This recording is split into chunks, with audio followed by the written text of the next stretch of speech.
Bonjour à vous. Essayons de répondre, si vous le voulez bien, à une question importante. C'est quoi réussir sa vie? Je crois que si nous sommes sur Terre, nous connaissons la fin de notre vie terrestre. Nous savons tous que, eh bien, notre corps va mourir, même si, en fonction de notre croyance, eh bien, notre âme peut continuer à vivre et chacun là est libre de croire ce qu'il veut. Mais depuis notre naissance et jusqu'à la mort, eh bien, et entre les deux, il y a cette vie que nous devons tous vivre. Et bien sûr, nous avons envie de vivre une vie épanouissante, une vie où on se sera rencontré nous-mêmes, où on aura appris à savoir qui nous sommes, et nous aurons progressé. La vie est un chemin de progression, en tout cas, sur cette vie terrestre. Et il ne s'agit pas de croire, comme à l'école, qu'on va aller à l'école apprendre des choses, qu'on va appliquer tout le reste de notre vie. Donc, dans la vie, on apprend constamment, et on apprend de différentes façons. Souvent de deux façons. Eh bien, on apprend en choisissant, en vivant des choses qui sont parfois agréables, et puis parfois on apprend aussi au travers de nos expériences, et parfois de nos expériences qui ne sont pas agréables. Donc nous apprenons à être plus fluide avec la vie, nous apprenons à avoir confiance, nous apprenons à ne plus être dans la résistance, parce que nous savons que quand nous sommes dans la résistance, déjà c'est pas très bon pour notre corps et notre santé mentale. La résistance peut créer des maladies en nous, parce qu'on résiste, hein, donc tout est tendu, tout est sous tension, alors que la vie nous invite à être dans la fluidité.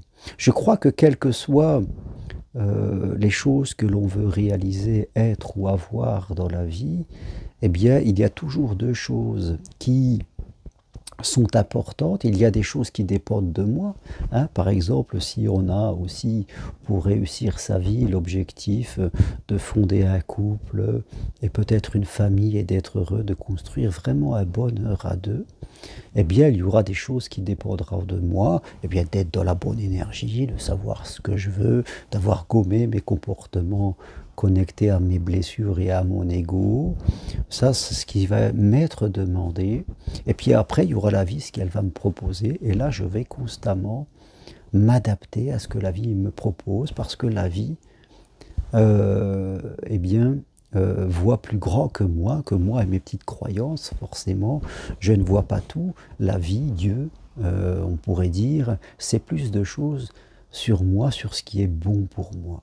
Donc, dans la vie, pour réussir sa vie, on est constamment en train de se préparer et puis en train de s'adapter à ce qui est.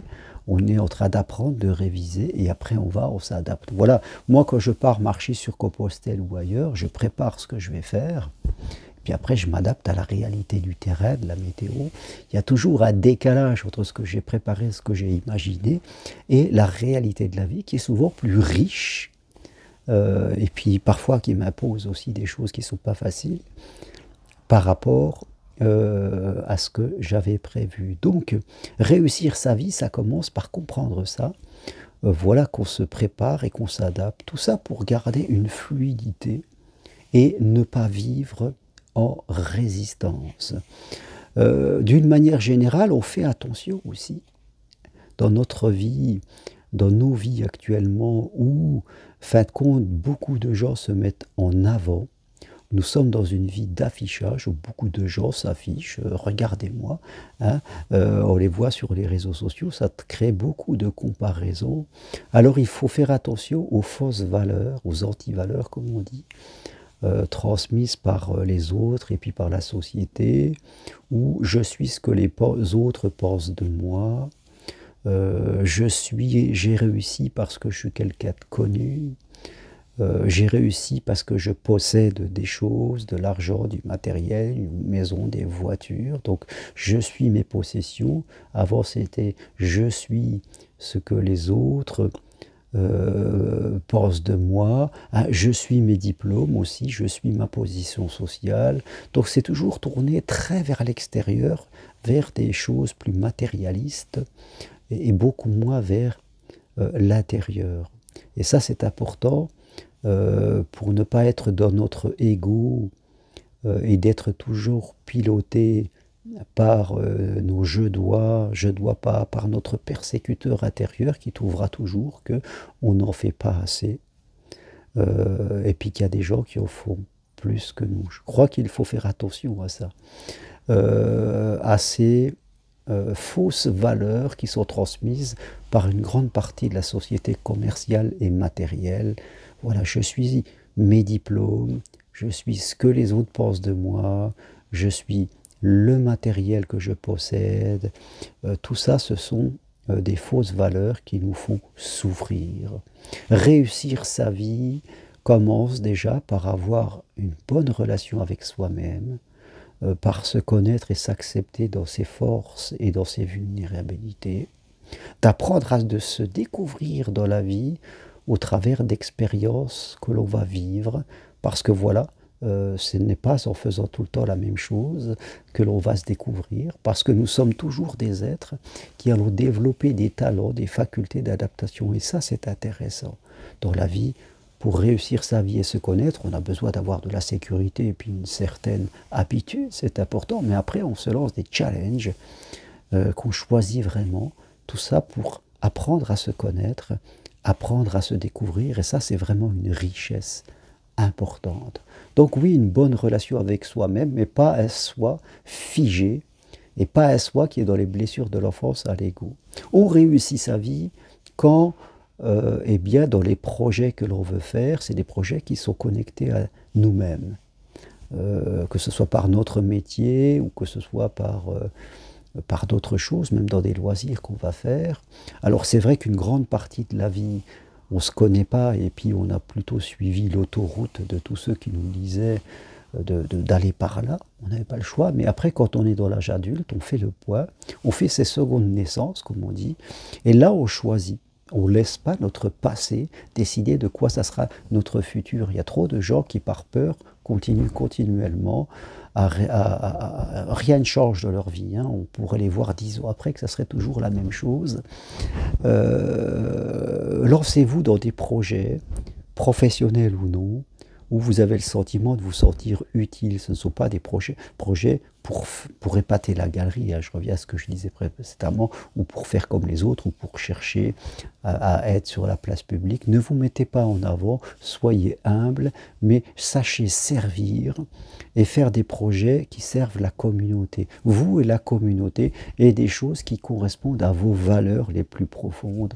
Et là, vous aurez vraiment ce sentiment de réussir sa vie, ce sentiment de vous sentir utile, utile pour vous, mais utile aussi pour les autres. Je vois que c'est vraiment quelque chose de gratifiant, sans pour autant vous mettre en avant. C'est pas quelque chose de l'ego. Vous êtes humble, vous êtes discret, mais vous cherchez vraiment à vous être utile et à faire vivre vos valeurs les plus profondes. Là, vraiment, vous serez juste.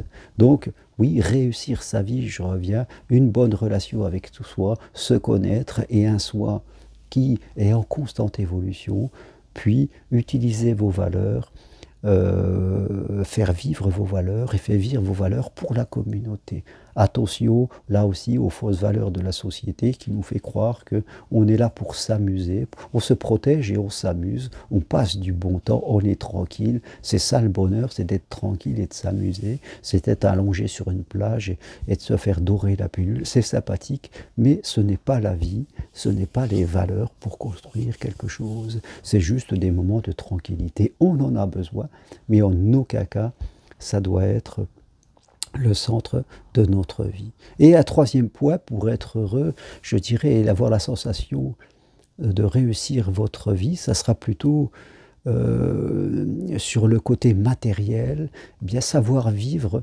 avec une certaine sobriété. Attention au trop-plein, hein, attention à ce que je disais, je suis ce que je possède. Non, vous n'êtes pas ce que vous possédez.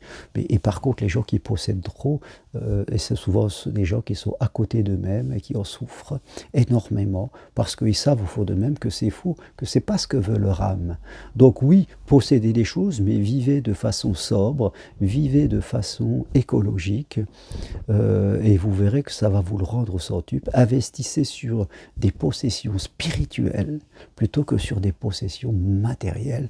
Vous aurez vraiment la sensation d'être sorti de la société commerciale, comme quand j'emmène des gens marcher sur Compostelle, et vous verrez que pour vous, ça sera très important. Et bien sûr, quand vous faites tout ça, vous avez envie de réussir votre vie sentimentale. C'est quelque chose de très important. C'est un des piliers pour réussir sa vie. En tout cas, je le pense. Et là aussi, quand vous êtes connecté à vos valeurs, quand vous réalisez des choses qui correspondent à votre identité, quand vous avez une vie, vous n'êtes pas dominé par les possessions et la société de consommation. Donc vous êtes quelqu'un plutôt d'équilibré, et en étant dans cet équilibre où, en fin de compte, il y a très peu de peur, il y a beaucoup d'amour, beaucoup de confiance, beaucoup de foi et très peu de peur, l'amour vient à vous de façon tout à fait naturelle parce que vous devenez quelqu'un d'attirant. De façon naturelle, vous ne cherchez pas à attirer, mais vous devenez quelqu'un d'attirant, ça se fait tout à fait naturellement, comme je viens de le dire. Voilà ce que je voulais partager avec vous, des choses simples sur comment réussir sa vie. C'est plus simple qu'il n'y paraît, mais il faut oser le faire et oser se détacher des fausses valeurs transmises par les réseaux sociaux ou par la société de consommation et d'amusement. Merci à vous. Si vous voulez aller plus loin, vie sentimentale ou vie professionnelle ou vie relationnelle avec vous et les autres, prenez une consultation avec moi, c'est possible de chez vous. Consultation aussi si vous avez des enfants, des jeunes qui sont un peu perdus dans la vie, je me ferai un plaisir de les coacher à distance, en visio, comme on le fait là, ça sera vraiment un plaisir. Et si vous voulez donner du sens à votre vie en devenant psychopraticien et coach en thérapie brève, eh bien, suivez ma formation 100% individuelle et possible en visio, à distance, de chez vous. Merci à vous, à très bientôt, au revoir.